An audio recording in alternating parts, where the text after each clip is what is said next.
Drake London is the guy that I would, what did you say, lay my life down for? No, he would say bet your life on. Bet your life bet on. my life on. Right. Yeah. If you were, I don't know, tied to a railway, a train was coming in, and the only way for the train to stop was for one of these guys to post a 20-point per game season at some point in their career. Who's doing that? Something like that. Yeah. So it's Drake London, and it's honestly, I wouldn't say. Why is it London? Why is it Drizzy London for you? Because this is the market disagrees, right? This is the third of the three in ADP. So. Yeah, so there's a few things that we look at. We've talked about this on the show before, but for those that are new to the show, basically what I look at is when we're trying to find ceiling players, it's things like target share is obviously the most important aspect of ceiling. Then we have things like, and this is kind of changing, but we have a process, an input, we could say, called prototype. So if it is a player large or small is effectively what it comes down to. We've historically seen large players be better. I don't know that we're going to see that going forward, though, because the draft has changed drastically in the past 2 or 3 years. We used to get 2 non-prototypes a year in the top 2 rounds of the draft. Now we're getting 80% of the players are non-prototypes. Everything has changed. But what we can also still say is that the prototypes historically have done better than the non-prototypes in terms of hitting ceilings. And Drake London is an absolute prototype. He is a monster, an absolute monster. He's huge, and we like that. So anyway, when we look at Drake London's, and then Drake London's rookie year, he had a 29% target share, somewhere thereabouts. I don't have that up in front of me, but it was real high. I believe it was the highest. 29%. Yeah. It was the highest target share in the class. That's correct. Yeah. Yeah. So the only reason we can even buy Drake London right now is because of their stupid coach, who's still there, unfortunately. But it won't be highest target share per class and highest targets per route run in the class as well. And honestly, his favorite stat. So. I don't have it up in front of me, but I'm pretty sure it might be the highest target share of a rookie that we have in my database. Period. That I cannot speak to, but it was an extraordinarily high target share. I mean, it was one of the highest target shares in the league for any wide receiver. So he earned a million targets. I think so I'll play devil's advocate. I'm doing this not because I don't like Drake London. I do very much. Sounds like you hate him. I'm mostly doing this for the sake of entertaining podcasting. But why is Drake London not everybody's wide receiver one, especially considering that he had this massive target share. He enters the NFL as the presumptive wide receiver one. His ADP was 1, 2, 1, 3, ahead of Wilson and Olave's. I mean, there's one very obvious reason, which is that he scored 10.5 fantasy points per game, which is considerably less than Garrett Wilson, than Chris Olave. It's even less than Christian Watson. It's less than Jahan Dotson. So it was not extraordinarily helpful to anybody's fantasy team this year. Was also less efficient than those guys. He was under 2 yards per route run compared to Garrett Wilson, Chris Olave, who were lighting up the charts in that regard, again behind Christian Watson in that regard. And of course, you also got to look at, we've talked about this before, valuing target share, but looking at it in some level of context. He deals with Kyle Pitts for about half the season, maybe a little over half the season. And then towards the end of the year, which is when he's posting some of these bonkers 40% target share games. I mean, we're talking absolute stone nobodies at the other wide receiver position.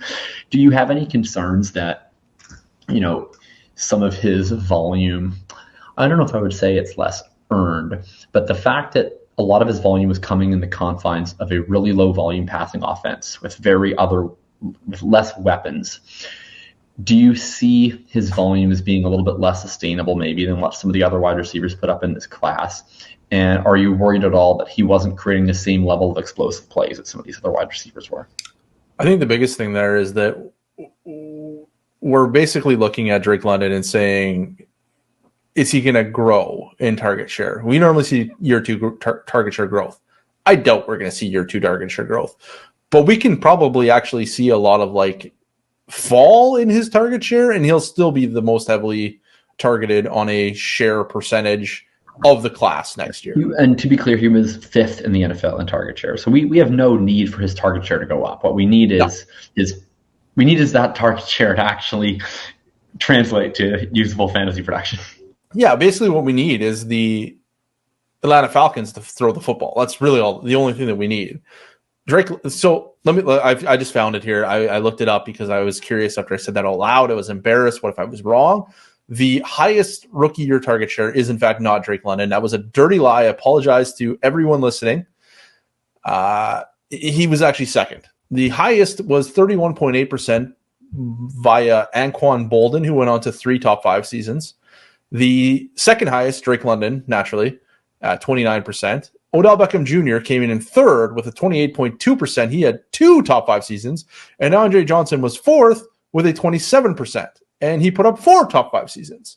So, like, it's great, except for then it gets scary. Then things get terrible after that. We have Kelvin Benjamin in 5th. But we're cutting it off at 26.91%. And that's the cherry pick that we're going with because that only gives us those first 4 guys I mentioned. After that, it's like Kelvin Benjamin, Charles Rogers, Roy Williams, someone named Justin Jefferson, Mike Evans. Like, it just gets rough after that. So, like, anyways, the moral of the story is that Drake London was a freaking monster. And of the guys in his class, like, it's really not that close. I think the only one that was really close was Chris Olave, who had about 20. He was up around 26%. 26%, I think. So he was still like 3 percentage points off, which doesn't sound like that much, but that's like quite a lot. When we're talking about 26 to 29, that's different tiers.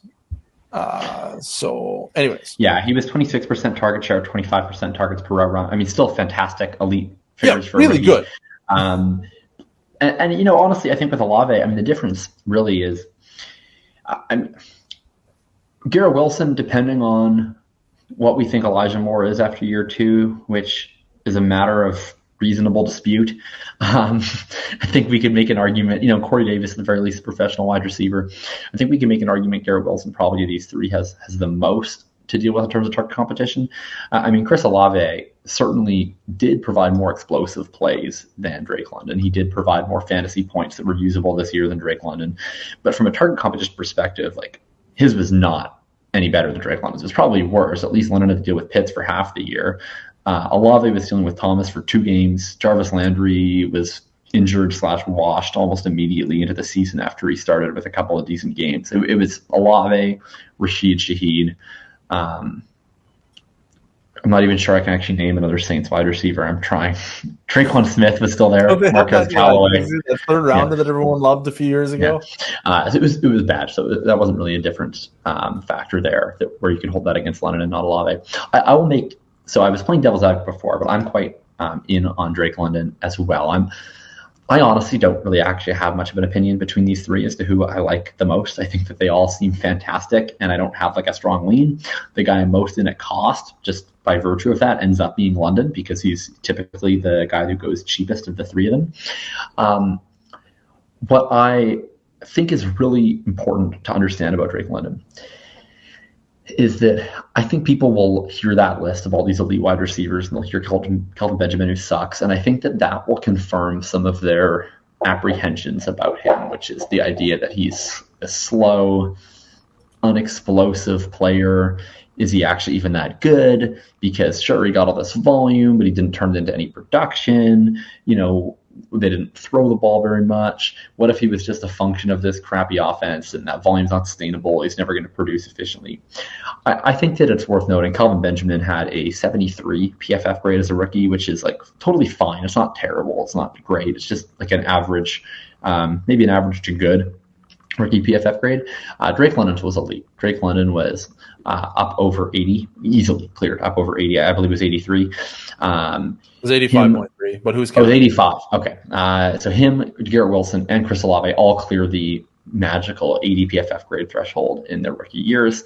Drake London was phenomenal from PFF's point of view. So I don't think this was a matter of, and by the way, like PFF grades don't, like they certainly correlate with target share to an extent, obviously, because target share is a measure of who's good, but they don't like perfectly correlate with target share where it's like every single player who earns 1 million targets is going to have a fantastic PFF grade. For example, our great pal, Deontay Johnson, noted target earner, noted inefficient target earner. He was down at 69 this year, right? So PFF looks at Deontay Johnson, they say, yeah, you weren't so great. They look at Drake London and they say, you were awesome. You were one of the best rookies that we've graded. So I think that there is no concern about Drake London's talent personally. Is he going to be an explosive playmaker? I don't really think so, but I don't think that we learned anything about him negatively in his rookie year that we didn't already know based on his college profile. And if anything, it just seems like he's going to hit the ceiling of what he's capable of. And Atlanta just needs to throw the fucking ball. Yeah. Yeah. So Drake London at a 85.3 PFF grade, which is 7th all time in rookie PFF grade. So, like, not bad. You got guys like Odell Beckham Jr., Justin Jefferson, Terry McLaurin, Percy Harvin, Michael Thomas, Garrett Wilson right there as well. Good for him. Jamar Chase after, and Drake London after Garrett Wilson. Garrett Wilson was 85.9. Drake London was 85.3. And then Jamar Chase was only at 84. Mike Evans only at 84. Antonio Brown only at 83.9, but that was on basically no targets, so it doesn't really count, but it also is kind of exciting. Keenan Allen, 83.4. AJ Brown, 83.0. Chris Olave, 82.7. Demaryius Thomas, Marcus Colston, Dwayne Bowe, Brandon Ayuk, Tyreek Hill, Doug Baldwin, Chris Godwin, Amon Ross, St. Brown. These are all superstar wide receivers. We want all of these guys. Right, like at the very least, you're going to get and this is where you see Olave here and Wilson and London. I mean, you're paying for it, especially with Garrett Wilson. Like, you're paying all the way up at wide receiver 7. But with Olave and London at wide receiver 11 and wide receiver 14, I mean, these are two of the biggest buys to me, because you look at this group, right? And the absolute worst among them to this point, and some of them the book is not yet written fully on their careers, but the worst among these players, we're talking about Brandon Ayuk, Terry McLaurin, Doug Baldwin, Dwayne Bowe, guys who have been entirely consistent good football players who aren't winning you leagues, but they're still carrying value for you in dynasty leagues. They're still in your starting lineups, and the best are obviously just eternal superstars. So to me, that really is the range of outcomes for all three of these guys. It's at the best, they are absolute superstars. At the worst, they're very good football players.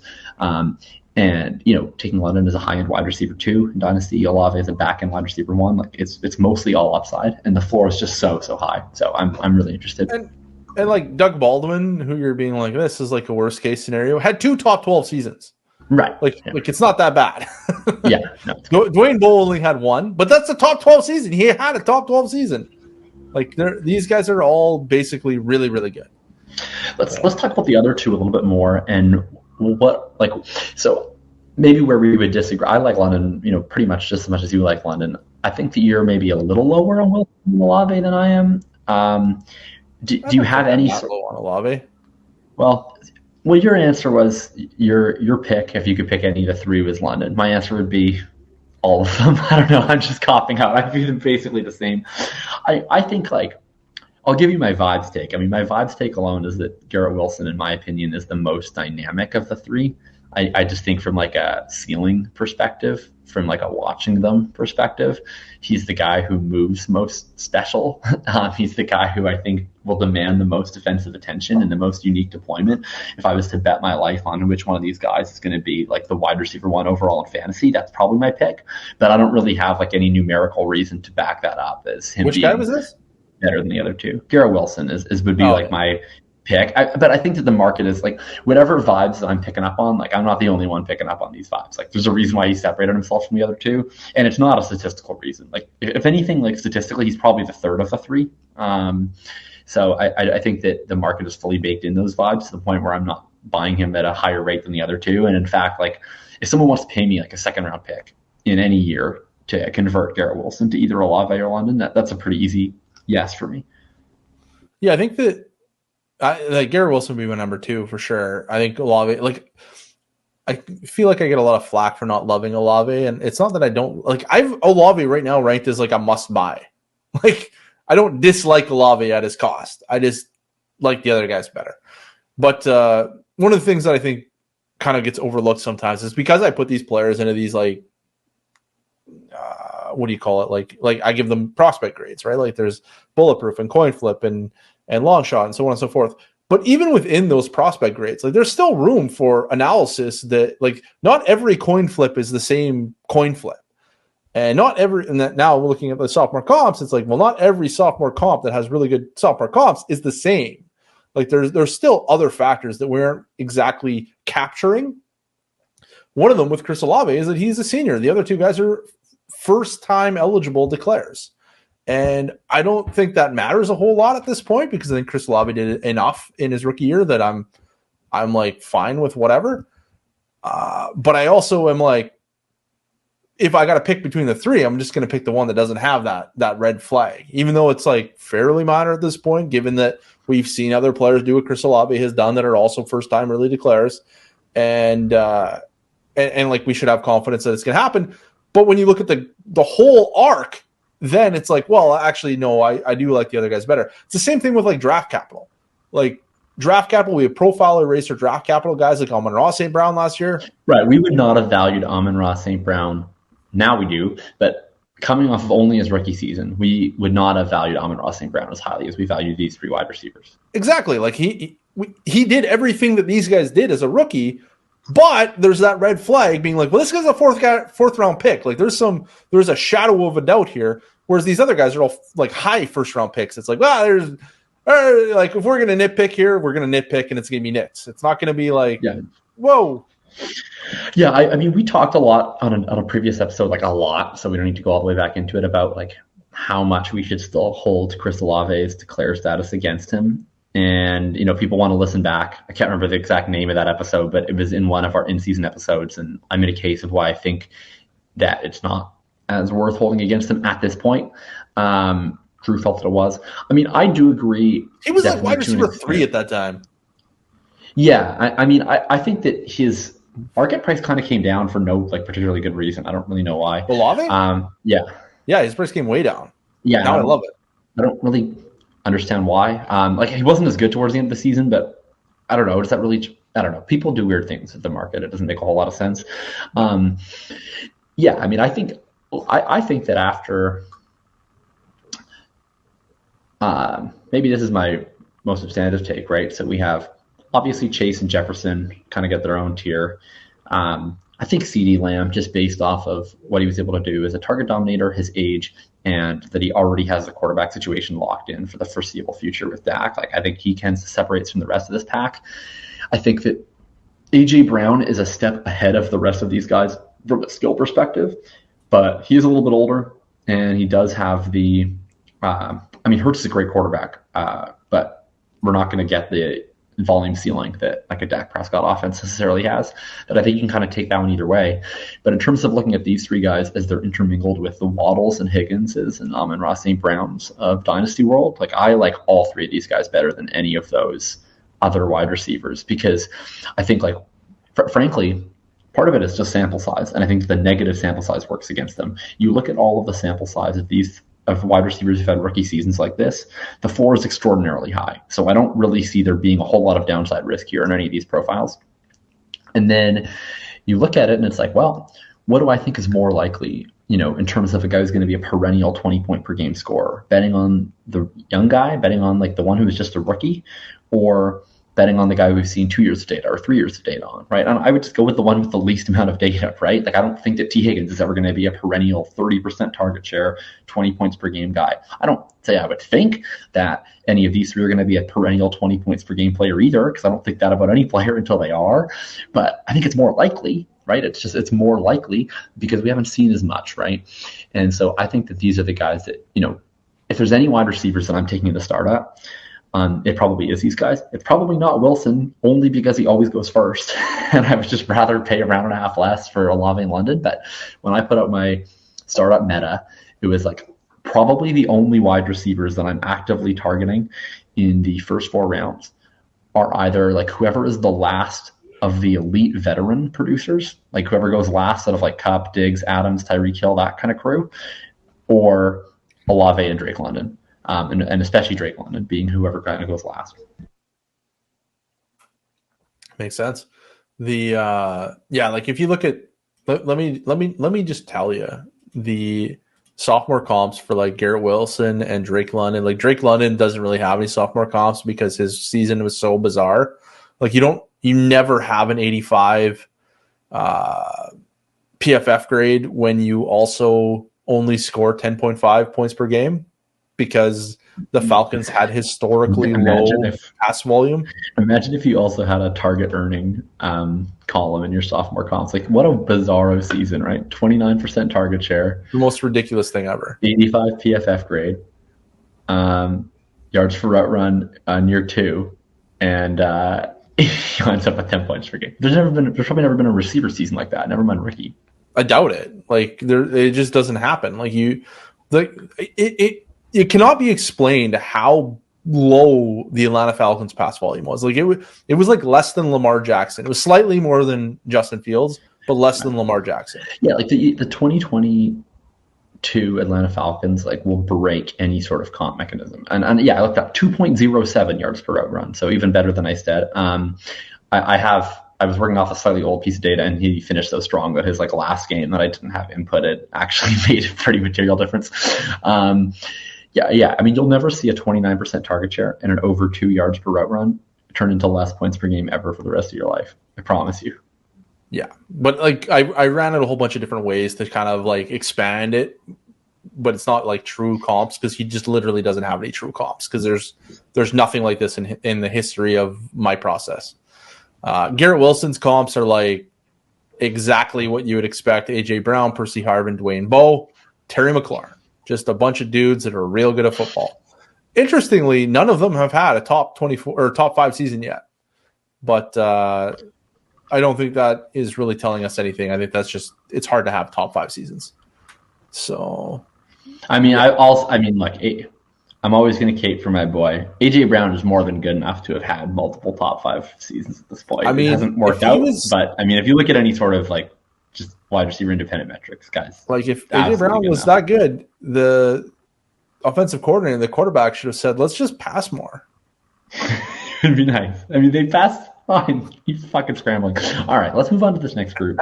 Okay, no, wait. I'm going to say Chris Olave's because they're pretty special.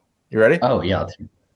So we got Tyreek Hill, Cooper Kupp, Keenan Allen, Stephon Diggs, AJ Brown, Percy Harvin, Dwayne Bowe, T. Higgins, Amon-Ra St. Brown, Terry McLaurin, Garrett Wilson. Like, you just simply need to have this guy on your team. Why are Olave's comps like so substantially better than Garrett Wilson's? Because his was more in line with other players. Like Wilson only has like 4 players. Olave has way more. What do you think is like the cause of that? Like, why is it? Because their stats are pretty similar. Oh, I wonder if I ran Chris Olave's with day 3 players. That might be why. No, but you also brought in like Tyreek Hill.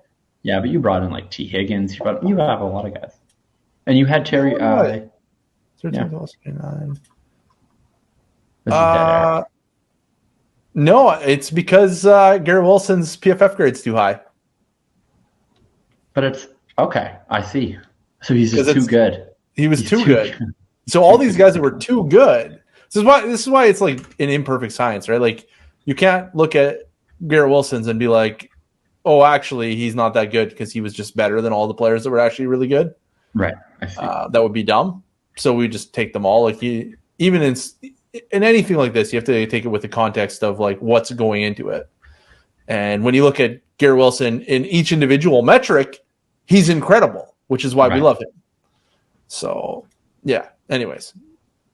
Yeah. So, do you have anything else to say about these guys? Like, should we just No, I don't. Just poor AJ Brown has a wide receiver 6 finish and a wide receiver 7 finish. That wide receiver 5 finish still does elude him. He's just not that good. Like, if he was better, he would be better. You know? He's never even sniffed 20 points per game before. Never even. He's 17.7, topped out. He deserves better. He deserves better. It's mostly Vrabel's fault. I blame Vrabel. So. Yeah.